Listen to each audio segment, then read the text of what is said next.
Assalamualaikum warahmatullahi wabarakatuh. Selamat siang. Hari ini kami akan mempresentasikan hasil sementara dari observasi kami mengenai SOP penyiapan dan penyerahan barang konsumen oleh warehouse yang akan disampaikan oleh saya sendiri, Intan, kemudian ada rekan saya Reva, dan ada rekan saya yang lain, Arman. Presentasi akan dibuka oleh Revania. Mengenal standar operating prosedur. Standar operational procedure atau SOP merupakan pedoman kerja tertulis yang menjelaskan secara sistematis dan terstruktur langkah-langkah operasional suatu pekerjaan untuk menjamin keseragaman, efisiensi, dan kualitas layanan. Dan jadi, SOP merupakan instruksi tertulis yang sudah ditetapkan sebelumnya, yang dimana di dalamnya itu berisi tentang tata cara atau langkah-langkah untuk melakukan suatu pekerjaan. Di dalam SOP juga sudah berisi tentang siapa yang harus melakukan pekerjaan tersebut, di mana melakukannya, dan kapan melakukannya, agar pekerjaan tersebut menjadi lebih efisiensi dan efektif. Pembatasan masalah. Penelitian yang kami lakukan ini secara khusus membatasi ruang lingkup pada analisis penerapan SOP di SPP Bandung 40400, yang mana mencakup 3 area utama, yaitu ada area incoming, distribusi, dan area outgoing. Tapi fokus penelitian kami diarahkan hanya pada proses penanganan paket barang di area incoming, distribusi, beserta analisis perhitungan lainnya, sehingga tidak mencakup pada pengelolaan pengiriman berupa surat, dokumen, maupun layanan outgoing dan pos internasional. Di samping itu, penelitian kami ini nggak menelaah aspek keuangan, kebijakan eksternal perusahaan, maupun sistem distribusi setelah barang keluar dari area warehouse. Baik, kemudian slide keempat ada proses logistik di SPP Bandung 40400. Proses logistik di SPP Bandung 40400 dimulai dari warehouse in, yaitu ketika barang masuk ke gudang, lalu dilanjutkan ke tahap distribusi untuk disortir. Setelah itu ada 2 alur utama, yaitu yang pertama incoming, yaitu penerimaan barang dari pengirim, dan outgoing, yaitu pengeluaran barang yang sudah siap dikirim. Barang yang telah melalui proses sortir masuk ke tahap distribusi akhir untuk dikirim ke tujuan, dan sebagian lagi masuk ke warehouse out untuk penyimpanan sementara sebelum dikirim kembali. Seluruh proses ini dirancang agar alur logistik di SPP Bandung 40400 berjalan dengan tertib, cepat, dan efisien. Area incoming di SPP Bandung 40400 berfungsi untuk menerima paket dari luar Bandung, baik itu domestik maupun internasional, yang kemudian akan disortir dan didistribusikan ke tujuan akhir di wilayah Bandung maupun di luar Bandung, yang dimana sebelumnya untuk paket yang bertujuan di luar wilayah Bandung diproses di outgoing. Nah, area incoming ini merupakan pintu masuk logistik dari luar ataupun eksternal ke distribusi lokal. Nah, pada slide ini bisa kita lihat ada layout area gudang incoming. Di sini terdapat beberapa bagian. Yang pertama ada pintu masuk. Ada 2 pintu masuk, sebelah kiri atas dan sebelah kanan bawah. Yang kedua ada area unbagging dan scanning. Yang ketiga ada area sortir paket dan bagging. Yang terakhir ada area surat-surat. Nah, yang pertama kita bahas pintu masuknya. Ada dua pintu di gudang incoming. Yang pertama ada pintu masuk yang sebelah kanan bawah, itu adalah pintu akses untuk jalur keluar masuknya barang dari distribusi ke incoming, kemudian dari incoming ke distribusi kembali. Nah, pintu yang sebelah kiri atas adalah pintu menuju area penyimpanan barang yang tidak valid atau tidak siap kirim.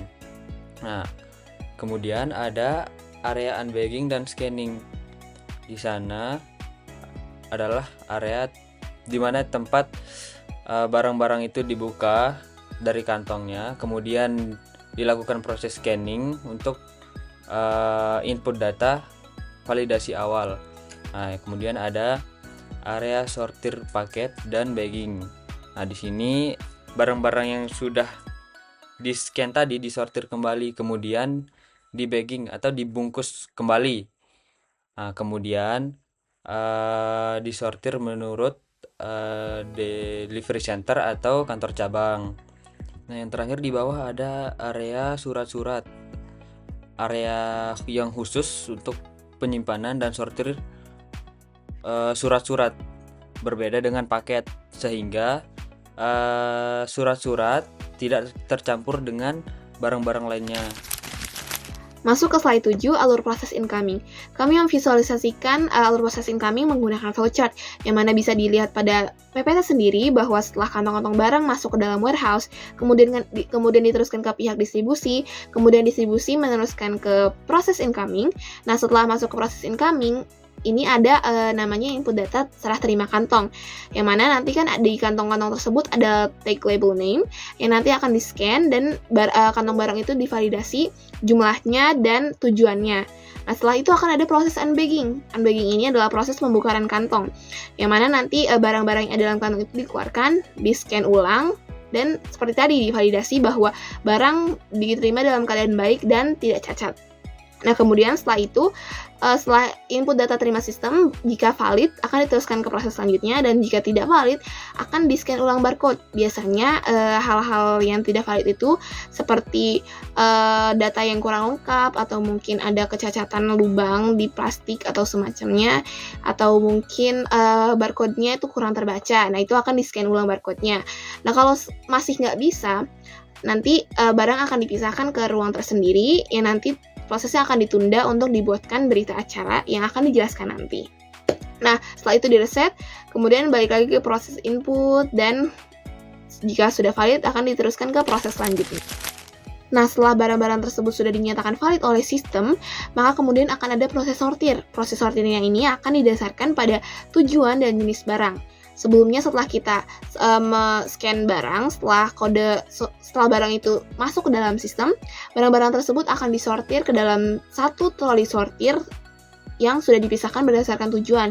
Misalnya troli sortir Cimahi. Nah, setelah barang-barang itu sudah terkumpul dalam satu troli, barang-barang tersebut akan disortir kembali ke dalam kantong-kantong berdasarkan jenis barangnya. Jenis barang ini bisa seperti EC3, PKH, PJB, dan lainnya.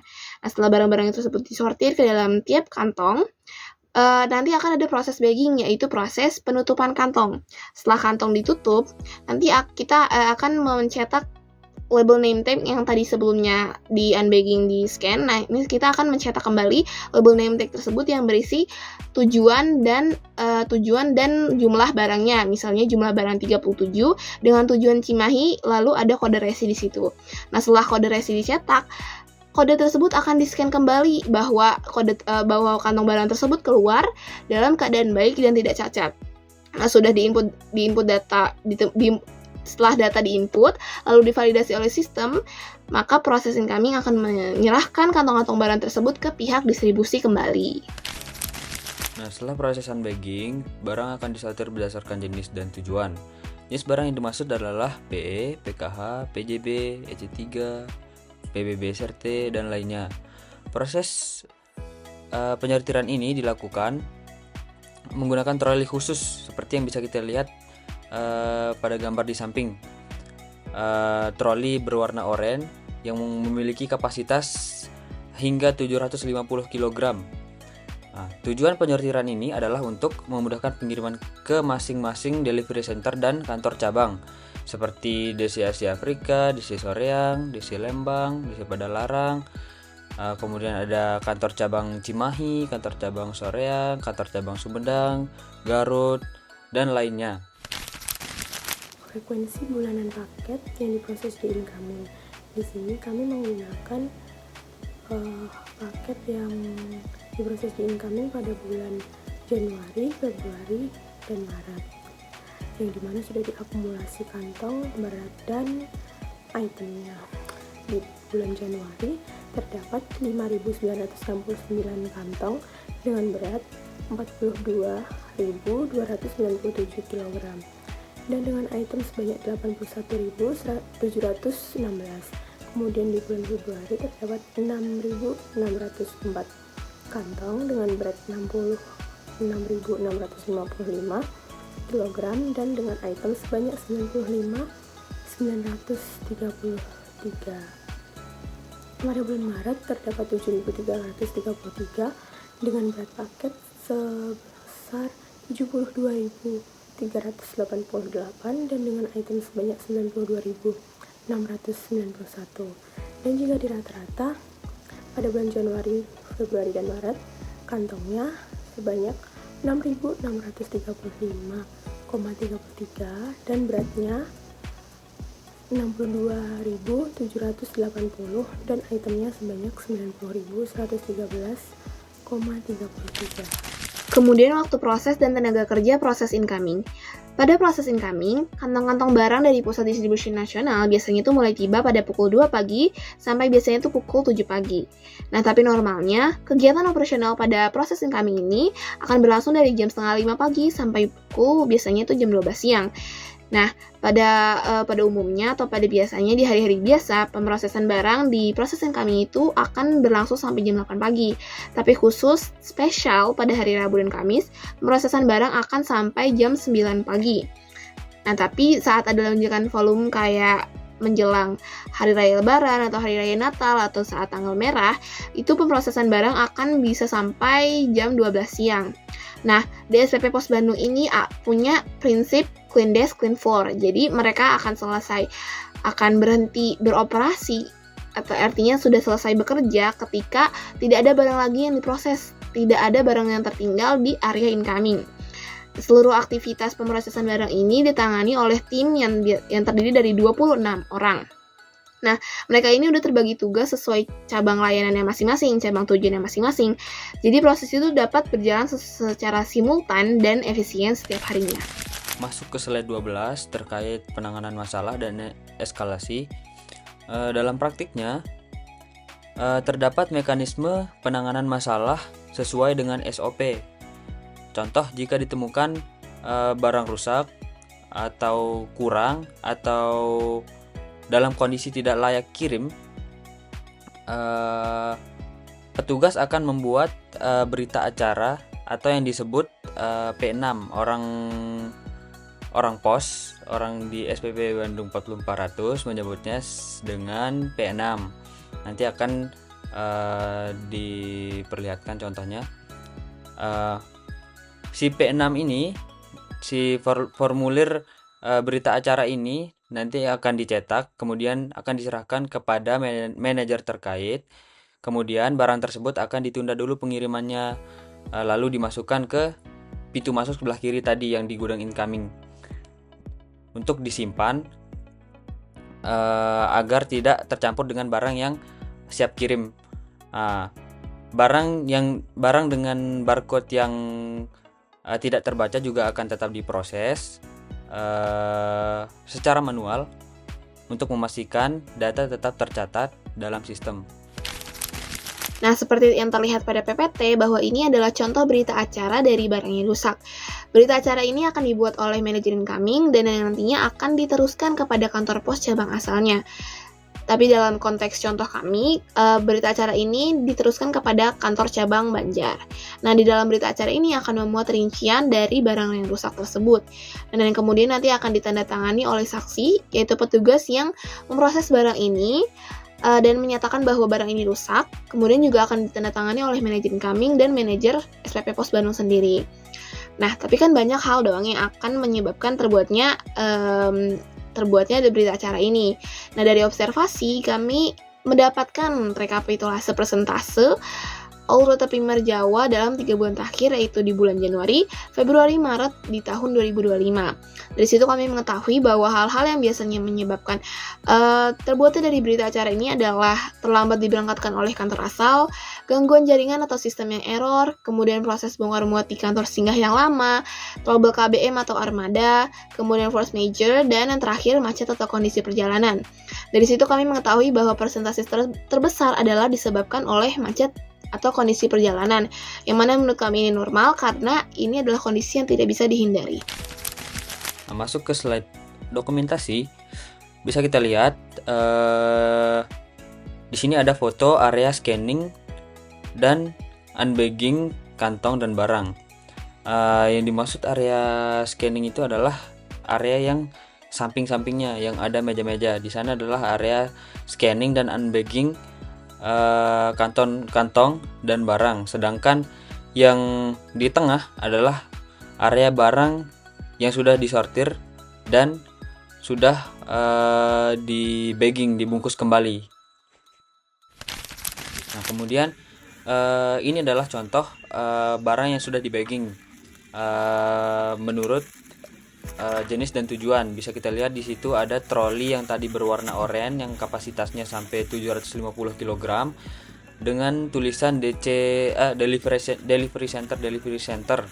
Nah, kemudian di sebelahnya ada video proses scanning barang. Nah, yang terakhir di sini ada suasana kerja di area incoming SPP Bandung 40400. Ini adalah suasana kerja dari petugas-petugas incoming. Pemberian kantong dikategorikan berdasarkan jenis dan tujuannya. Yang pertama ada PKH atau pos kilat khusus dengan estimasi pengiriman lebih cepat dari pos reguler. Yang satu kantongnya itu berisi 15 paket dengan berat 9,84 kg dari SPP Bandung menuju ke SPP Surabaya. Kemudian yang kedua ada pos reguler atau kodenya PE. Estimasi waktunya itu 2-4 hari, di mana satu kantong itu berisi 18 paket dengan berat 21,31 kg dari SPP Bandung menuju ke DC Ujung Berung. Kemudian yang ketiga ada EC3 atau e-commerce. E-commerce ini seperti pos reguler, estimasi pengirimannya, di mana satu kantong itu berisi 48 paket yang beratnya 27,75 kg dari SPP Bandung menuju ke SPP Surabaya. Kemudian terakhir ada PJB atau pos jumbo biasa yang per labelnya itu hanya berisi satu paket dan dengan beratnya itu 9,26 kg di label. Tujuannya dari KC Kuningan menuju ke SPP Bandung. Mungkin itu saja presentasi dari kami hari ini.